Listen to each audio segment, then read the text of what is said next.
Hey there everybody, welcome back to Everyday GCPA Juggling Part 2. As promised, what we're going to do is we're going to talk about juggling clubs.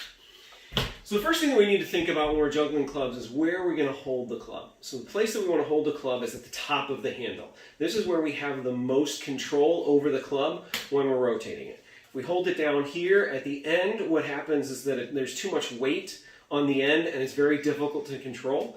So if we hold it right here at the middle, that's where we've got the most control. All right? So after we know where it is that we're going to hold the club, what we need to do is we need to practice the rotation. So you'll notice that I've gotten into a pretty good rhythm here. It's years and years of practice. As we get started, what we want to do is we just want to flip the club.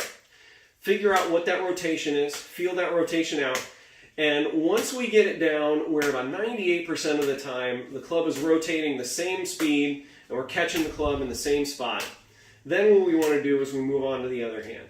All right? And we practice getting that down. And after we do that with both of our hands individually, we'll go ahead and add a second club. And just like with the balls, you'll notice that I'm catching on the outside and throwing on the inside. Catching on the outside, throwing on the inside. That's why when we're starting with balls, we want to be thinking about this plane. It's because of when we add these clubs, we need to be working on that outside plane.